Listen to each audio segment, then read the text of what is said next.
पुरुष और महिला सब यहाँ एकत्रित हुए हैं। हम 2 दिन यहाँ धरना प्रदर्शन करेंगे शांतिपूर्ण ढंग से, ताकि हमारी जो आवाज़ है आपके माध्यम से सरकार तक पहुँचे और वो हमारी मांगों को माने। मुख्यमंत्री जी से और रेवेन्यू मिनिस्टर से आप क्या अपील करेंगे? हमारी एक ही अपील है कि हमारे कार्य, हम कोई वो नहीं मांग रहे कि हमें कोई भीख दो, हमारे कार्य को देखते हुए उनका ये खुद का दायित्व बनता है कि वो ये हमारी मांगे स्वीकार करे और हमें ये जल्दी से जल्दी ये ग्रेड पे 3600 किया जाए। जो शांतिप्रिय तरीके से रैली चल रही थी उस पर पुलिस प्रशासन ने लाठी चार्ज किया, उस पर क्या कहेंगे? जो हमारी जो रैली चालू हुई अजमेर से, हमारे अध्यक्ष जी के महोदय के नेतृत्व में चालू हुई और 22 गोदाम तक ही हमें परमिशन दी थी, तो हम वहीं तक ही आते।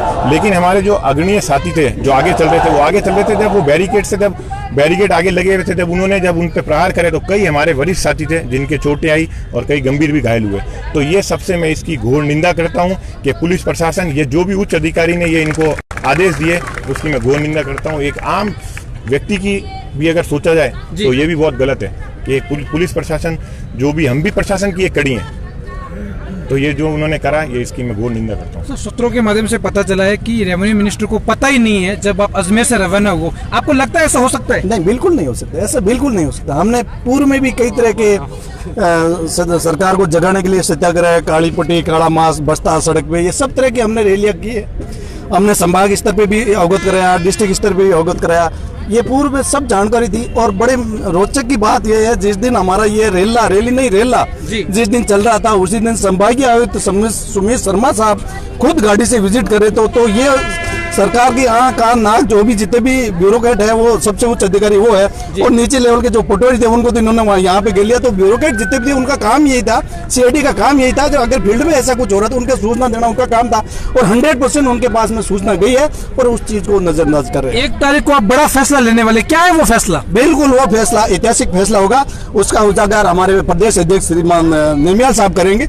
उसका अंतिम निर्णय वही करके बताएंगे आपको। जो भी कोरोना काल में भी आपने ड्यूटियां की, उसका कोई विशेष मुआवजा मिला? हमने कोरोना काल में सबसे ज्यादा, चाहे कोरोना हो चाहे इलेक्शन हो, हर विभाग, दूसरा कोई विभाग अगर इलेक्शन का या जैसा कोई अलग काम करता है तो उसको अलग से बता दिया जाता है, लेकिन पटवारियों को 1 पैसा भी नहीं दिया जाता। और जो भी सरकार के जितने भी काम है, जिसके लिए कोई नया विभाग नहीं बना है या ऐसा कोई एकदम से ज्यादा टिड्डियां आ गई, टिड्डी नियंत्रण दल है, लेकिन उसमें भी क्या पटवारी बताएगा कि कितनी नुकसान हुआ, क्या हुआ, टिड्डियां कितनी आई है, मतलब।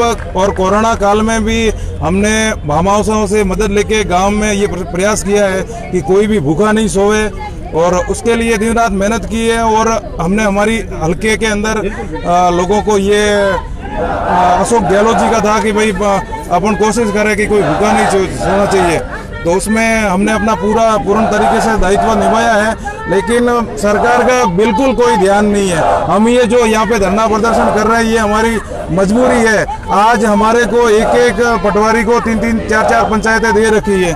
लोगों का काम समय पे नहीं हो पाता है, लोग हमसे परेशान रहते हैं, और हम खुद भी अपने बच्चों को भी समय नहीं दे पाते और खुद भी बुरी तरीके से परेशान रहते हैं। और इस वजह से यहाँ पे हमें शहीद स्मारक पे आना पड़ रहा है आज। बाकी हमें कोई ये शौक नहीं है कि पैसे का 3600 दे दो और वो दे दो और वो दे दो, ऐसा बिल्कुल नहीं है। हमारा हक है, हम इतना काम कर रहे हैं, हम इस सरकार के लिए 24 घंटे काम कर रहे हैं। मैं इस मंच के माध्यम से, आपके माध्यम से अशोक गहलोत जी से यही निवेदन करता हूं कि वो एक अच्छे प्रशासक, अच्छे मुख्यमंत्री का दायित्व निभाते हुए हमारी मांगों को सकारात्मक रूप से सुने, यही अपील है। धन्यवाद। पटवारी पद एक है वरुण जी, लेकिन कितने प्रकार के कार्य करते हैं? पटवारी पद एक है, लेकिन इतने मल्टीटास्किंग वर्क है। आप नीचे से लगा के केंद्र सरकार की जितनी भी योजना है उसको सारी इंप्लीमेंट एक पटवारी करवाता है जी। जैसे प्रधानमंत्री किसान सम्मान निधि योजना में आपको एक उदाहरण तौर पे बताता हूँ कि वो भरते हैं, ऑनलाइन से फॉर्म भरता है ई-मित्र वाला, ठीक है, उसको पास कौन करेगा?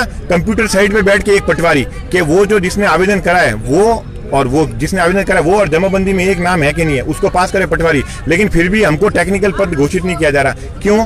जब ऑनलाइन कर रहे हैं तो आप हमें थोड़ी उसको एडिशनल कोई भत्ता दे रहे हैं। तो व्यक्ति से, एक पटवारी से सारे तरह के काम करवाए जा रहे हैं। वैक्सीनेशन में आपको बताता हूँ, कोरोना आपने भाई साहब से पूछा कोरोना काल में क्या, कोरोना काल में मैं बताता हूँ, पूरी टीम जो बनी उसके गाँव का जो सर्वोच्च जो पदाधिकारी बनाया गया वो पटवारी को बनाया गया। सबसे आगे की कड़ी में पटवारी ने काम करा। जितने भी हम जैसे पश्चिम राजस्थान से बिलोंग करते हैं तो वहाँ से सबसे ज्यादा देशावर यानी बाहर बिजनेस करते हैं, वहाँ से सबसे ज्यादा संख्या में लोग हमारे गाँव में आए।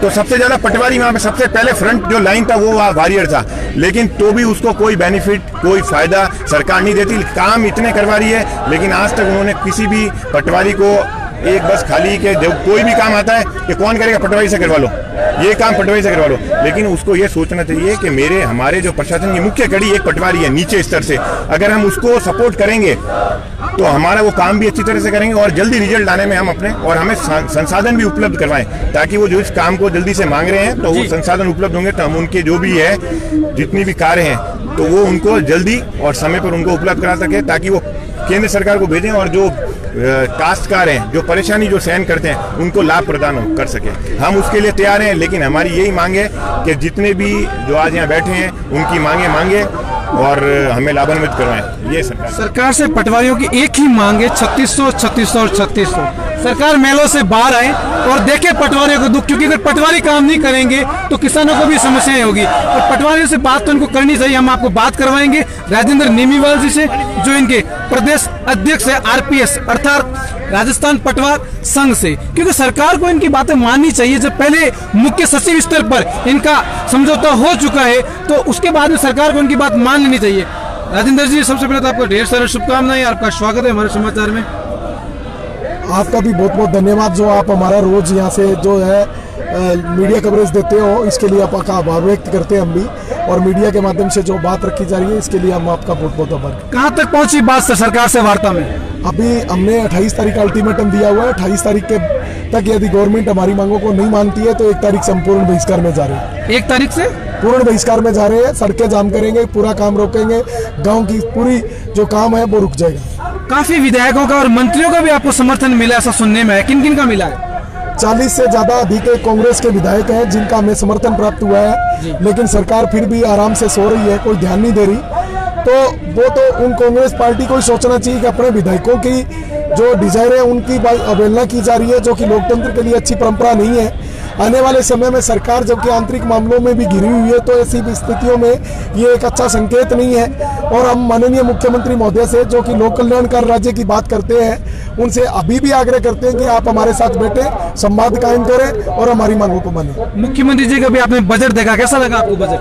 बजट में कुछ नहीं है जी, सिर्फ लॉलीपॉप दे रहे हैं। कर्मचारियों का दिया हुआ पैसा, काटा हुआ पैसा जो था वो हमें रिलीज किया गया, और उस पैसे में भी बड़ी अजीब बात है कि हमारा पैसा 2019 की मार्च का काटा गया, आप मार्च 2020 में काटा गया और 21 में दे रहे हो, तो 1 साल का उसका ब्याज कौन देगा? 1 साल का ब्याज खागी सरकार, और हमारे को वही पैसा देकर के ये गिना रही है कि आप कर्मचारियों को दे दिया क्या? कर्मचारियों को जबरदस्ती रोका गया और रोके गए वेतन का पैसा खाया गया, जो उसका ब्याज था वो रखा गया।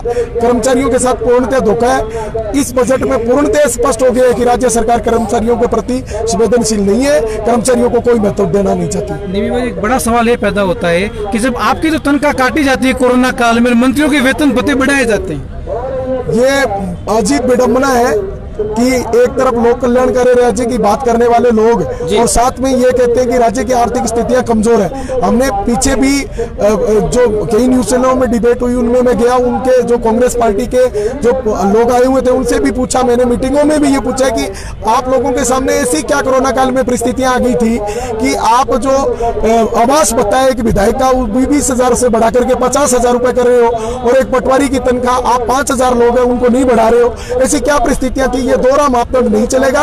राज्य सरकार को ये सचेत रहना चाहिए कि पटवारी वह कर्मचारी है जो सरकारों को एक नई दिशा देता है, उनकी योजनाओं को जो जमीन पर अमली जामा पहनाता है। और जिस दिन पटवारी ने उन योजनाओं को धरातल पर लागू करना बंद कर दिया, योजनाओं का फेलियर यदि शुरू हो गया तो सरकार पूरी तरह फेल हो जाएगी। आपकी मंत्री जी से जब वार्ता हुई तो आपने अपना पक्ष रखा क्या कि पुलिस ने लाठीचार्ज क्यों किया उस दिन? हमने बार बार ये पक्ष रखा है कि आप कह रहे हो कि एक तरफ किसान आंदोलन का समर्थन कर रहे हैं और किसान आंदोलन के साथ जो केंद्र सरकार बर्ताव कर रही है वो गलत है, तो हम लोगों के साथ ऐसा क्या मिलिटेंट थे कि जो पुलिस के द्वारा बलपूर्वक लाठीचार्ज किया गया हमारे ऊपर, और हमें जो माननीय विधायक हैं और जो माननीय सरपंच महोदय हैं उनकी डिजायरों को विधानसभा अध्यक्ष को देने से रोका गया। ये पूर्णतः लोकतांत्रिक और असंवेदनशील निर्णय था और सरकार को कहीं न कहीं इस बारे में गंभीरता से विचार करना चाहिए और जो दोषी अधिकारी और कर्मचारी हैं उनके खिलाफ भी कार्रवाई करना चाहिए। हमने अभी तक इसको इशू नहीं बनाया क्योंकि हमें अभी भी सरकार पर लगता है कि सरकार इस पर एक्शन लेगी और उन लोगों के खिलाफ कार्रवाई करेगी। तो आपने सुना राजेंद्र निमीवाल जी को, जिन्होंने कहा कि हमारी एक ही मांग है 3600, हम अपनी मांग मान के रहेंगे। अगर सरकार हमारी बात नहीं सुनती है तो 1 तारीख से पूर्ण बहिष्कार का कार्यक्रम किया जाएगा। कैमरामैन गोवर्धन के साथ में मैं कुलदीप चारण, हमारा समाचार जयपुर।